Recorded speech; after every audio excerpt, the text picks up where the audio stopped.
Un souverain déchu. Juan Carlos d'Espagne, qui a 85 ans, a été, au fil des ans, entaché par de nombreuses polémiques et rejeté par la plupart de son entourage. Le roi, qui a abdiqué en 2014, vit en exil loin des siens depuis le mois d'août 2020, après l'annonce de son retrait de la vie publique faite à son fils, remontant au 27 mai 2019, soit il y a déjà 4 ans, jour pour jour.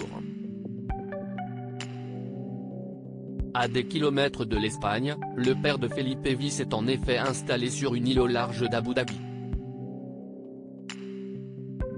Selon un article de Paris Match paru le 10 octobre 2021, ce dernier aurait d'abord tenté de partir au Portugal, pays où il avait déjà vécu.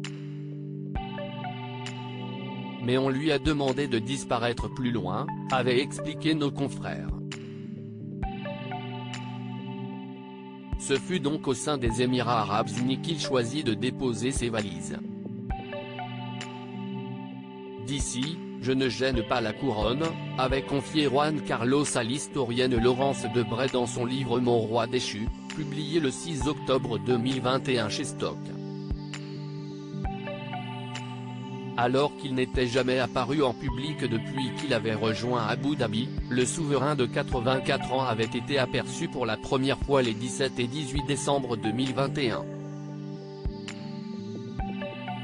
Il assistait alors à des matchs de tennis au Zayed Sport City International Tennis Center d'Abu Dhabi, pour soutenir son ami, le joueur de tennis Rafael Nadal, lors de la demi-finale du Mubadala World Tennis Championship. Supérieur à découvrir, Albert II de Belgique, Juan Carlos d'Espagne, Akihito du Japon.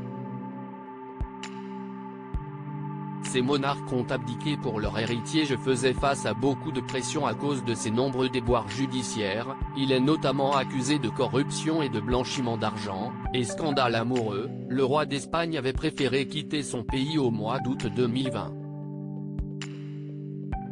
Je faisais face à beaucoup de pression, avait-il assuré à l'historienne Laurence Debray. Aujourd'hui, Juan Carlos fait surtout face à la solitude.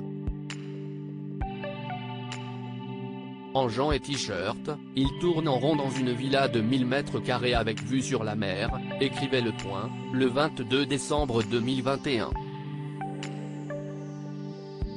S'il assure que certains sont très contents qu'il soit parti, celui qui avait succédé à Franco espère secrètement retourner dans le pays de ses racines. Un complice lui envoie du jambon Serrano. Voilà, sa petite gâterie coupable qui comble à peine sa nostalgie du pays, de ses amis, des compétitions nautiques, des bons repas, de sa maison, développe Laurence Debray dans son ouvrage. Mais ses proches ne semblent pas près de l'attendre et encore moins de l'accueillir à bras ouverts. Article écrit en collaboration avec 6 médias Crédit Photo, Dana Presse.